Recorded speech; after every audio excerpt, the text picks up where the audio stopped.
ẹ̀gbọ́n náà ẹ̀yin èèyàn ibo gan-an là ń lọ lórílẹ̀‐èdè nàìjíríà mo tún kẹ́yìn èèyàn mi káàbọ̀ sórí ìkànnì DIGINAIJA tẹlifíṣàn òde òdùn bí ọ̀rọ̀ orílẹ̀‐èdè nàìjíríà ẹ mà tún súnmọ́ bí o ẹ wá gbọ́ nǹkan tí ààrẹ adéyẹmí tó jẹ́ ààrẹ àṣà àti èdè nílẹ̀ yorùbá tí wọ́n tún ṣe lálàyé lórí ọ̀rọ̀ yorùbá nation tí olóyè Sunday Igboho tí wọ́n ń polongo pàápàá lórí ìgbésẹ̀ tí olóyè Sunday Igboho tí wọ́n gbé ní kò pẹ́ yìí pẹ̀lú bí wọ́n ṣe tún kọ ìwé sí àwọn òyìnbó orílẹ̀-èdè UK tí wọ́n fi ní àfẹ́ kúrò nílẹ̀ Nàìjíríà wípé àwọn ọmọ Yorùbá àfẹ́ lọ nílò tiwa. Kí ni ohun tí ààrẹ Adéyẹmí sọ nípa ìgbésẹ̀ olóyè Sunday Igboho yìí?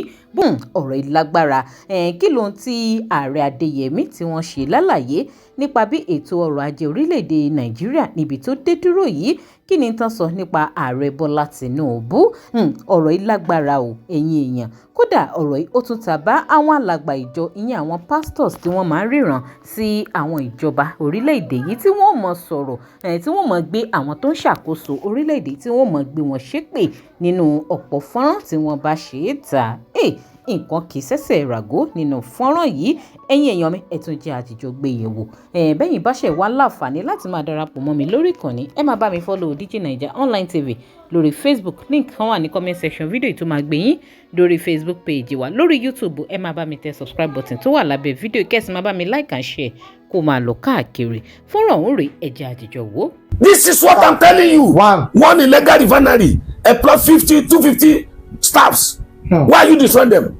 And you are saying there's kidnapper, there is armed robber. When you render 250 or let's say 50 working with an illegal refinery, 50, and you destroy 250 illegal refinery, you are dropping up. And the fools, because those people are representing government, many of them are fools. If they are not fools, how can you seize what do you call it, a ship loading with crude oil and you burn it? Okay. This is hard. This is hard.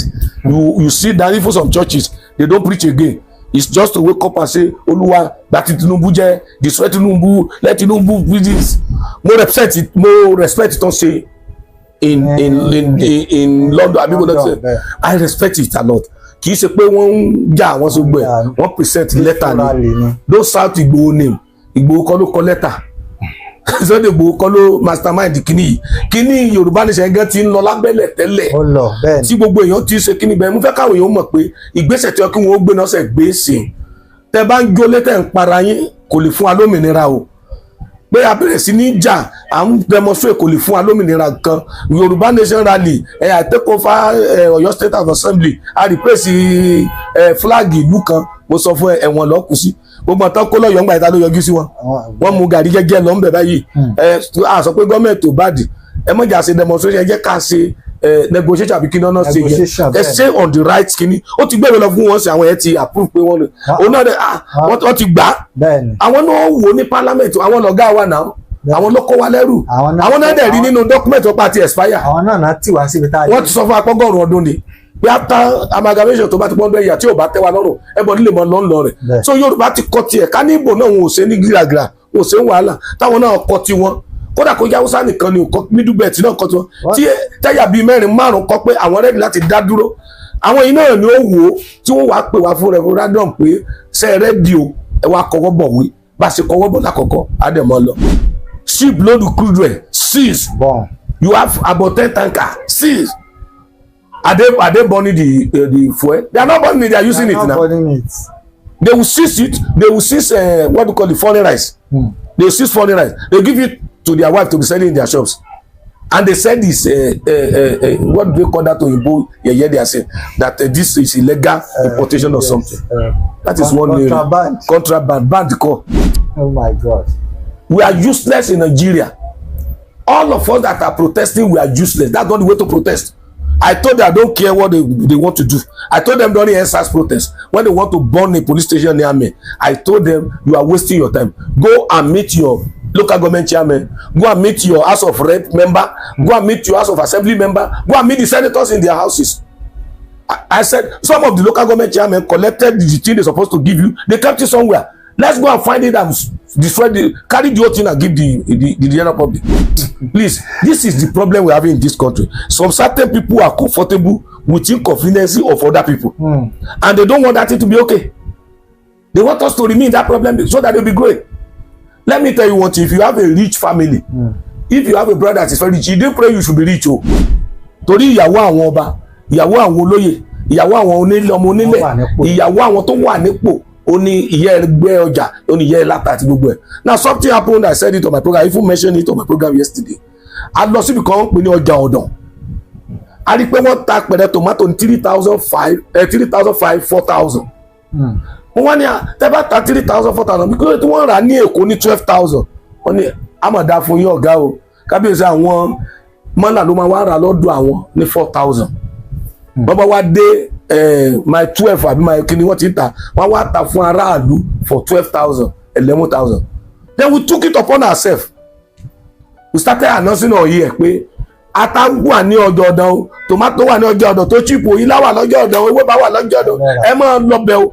Àwọn ìyá yẹn tún padà wá bá wa pé àwọn decide láti lọ́bẹ̀ kí wọ́n tó débẹ̀. Àwọn wèrè ìyá oníkiri yìí wọ́n ti débẹ̀, wọ́n ti kó àwọn ọmọ wọn síbẹ̀. Àwọn ọmọ wọn ń gba 2,000 títà lórí apẹ̀rẹ̀ kan, wọ́n gbọ́ lọ́wọ́ onímọ́tò tó ń lóòdù ẹ̀. Ìyẹn wá ń dé Èkó with 9,000, 10,000 because of their own illegal what do you call it, wọ́n gbé lórí ẹ̀. It's Tinubu problem this way. There's no way we can have better price of fuel in Nigeria unless you legalize this illegal refinery. Look at the way this Ogogoro and now this list is something is selling now. Some will sell their own 50 naira. Some will tell their own 60 naira. Some will say, oh, it's 200. Yes. When you are used to one, it still say the sales is getting, it will increase the price. Then at the end of the day, you find out that one that increase the price today will reduce the price tomorrow when you see there's no more sales. So taladugbo wa, wọ́n ní ata yìí tí wọ́n jù, ó ṣe mọ tí wọ́n gbà lọ́wọ́ nǹkan tó ń gbà kó mọ tààtà. Àwọn ìyá kan kóra wọn, àwọn ìyá ìbàmbàbà gidigidi bí olórí burúkú báyìí, wọ́n kóra wọn jọ síbì kan.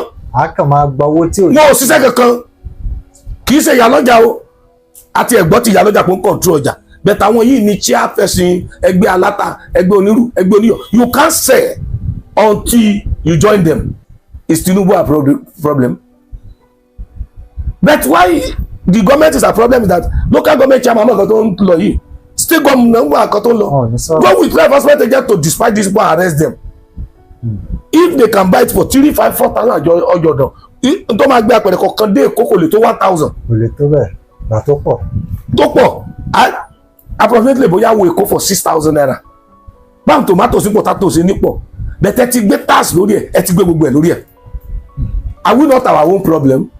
Ọ̀rọ̀ yìí mà lẹ́tí kẹ́ o, ọ̀rọ̀ rẹ o ẹ̀yin èèyàn, ojú wo lẹ fi wò, ìyàwó ló kọ sí yín. Gbogbo ọ̀rọ̀ tí ààrẹ Adéyẹmí tí wọ́n tú kalẹ̀ nínú fọ́nrán yìí, ojú wo lẹ̀yin tún fi rí. Ẹ máa bá mi sọ opinion yín sí comment. Ẹ má gbàgbé láti máa bá mi follow DIGINAIJA online TV lórí Facebook. Link tó wà ní comment section fídíò máa gbé yín lórí Facebook page wa. Lórí YouTube ẹ máa bá mi tẹ subscribe button tó wà lábẹ́ fídíò. Kẹ́sì máa bá mi like and share kó máa lọ káàkiri. Ẹ ṣeun tẹ́ ẹ̀ darapọ̀ mọ́ mi ní gbogbo ìgbà.